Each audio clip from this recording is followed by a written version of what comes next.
Welcome to this session looking at nuclear fission. So nuclear fission is the breaking apart of larger particles into smaller particles and with the simultaneous release of energy.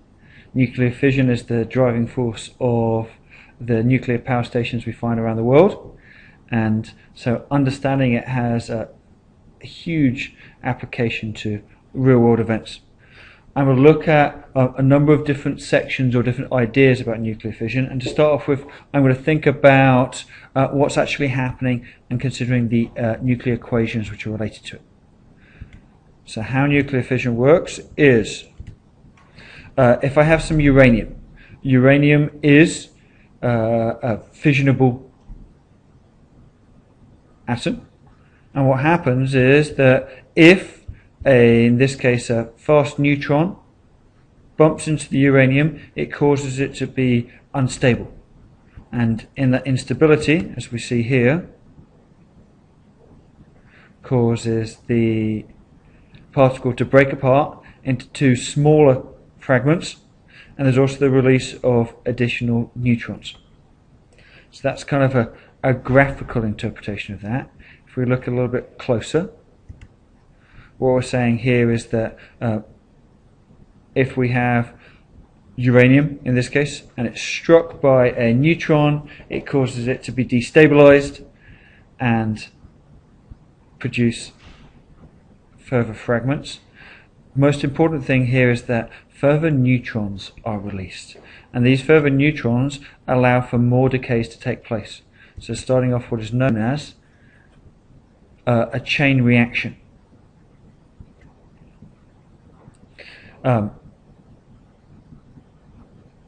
If we don't have enough atoms in the first place, then what happens is that this kind of chain reaction dies out very quickly. Okay, there's not allowed to be self-fulfilling.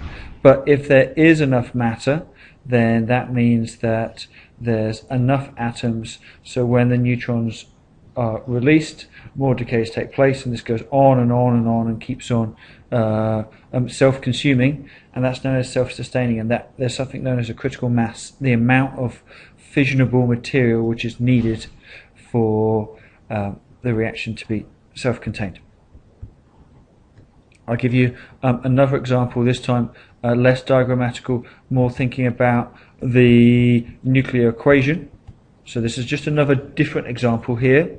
I've got uranium, and uranium is struck by a uranium-92, or 235, it should be uranium-235, is struck by a neutron. This creates uranium-236, which is unstable, and this splits apart into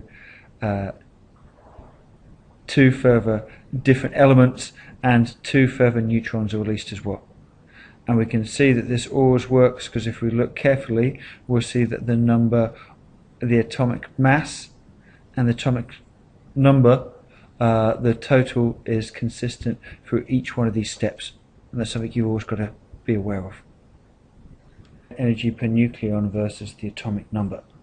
Now what we've got here, the binding energy per nucleon, is how much energy is used to hold the nucleus together.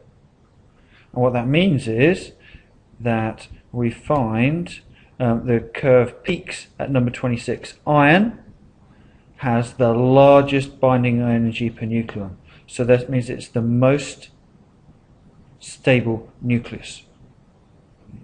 Now what happens in the process of fission is the splitting of heavy nucleuses into smaller fragments, and that splitting is done, if we look at the numbers in detail closely, that because we've got a large amount of particles, if we look at make a consideration of the amount of binding energy per nucleon which is used up, as they become smaller particles they become more and more stable, and as they become more and more stable it means that there is energy being released as they become into this more and more stable state.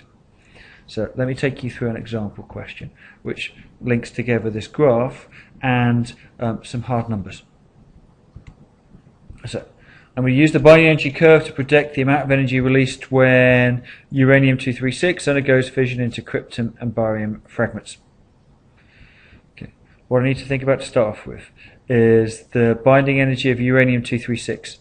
Uranium-236 is down here somewhere, and it has a binding energy of 7 megaelectron volts per nucleon.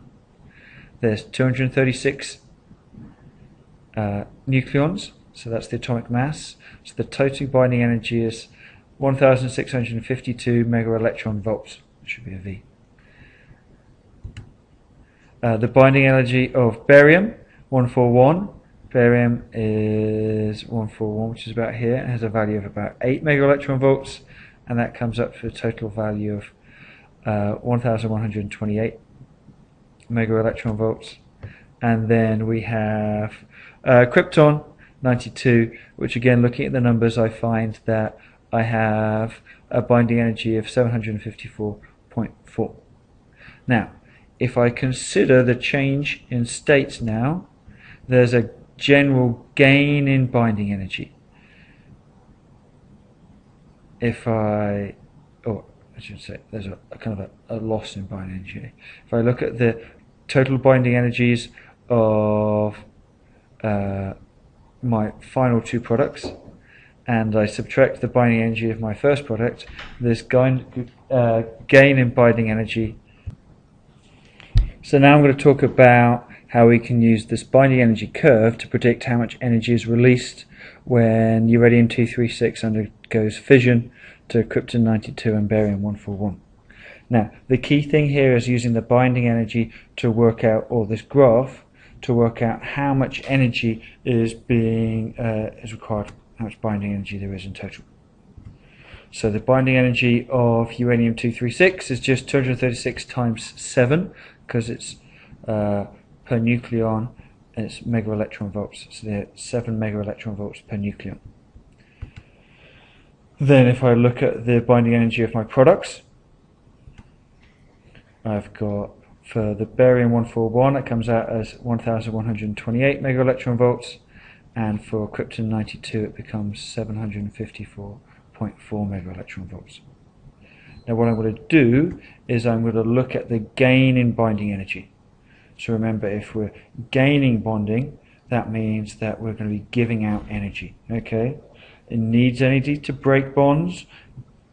Creating this binding is the giving out of energy. So that gives us a total of 230.4 megaelectron volts, which is the amount of energy which is released in one of these reactions.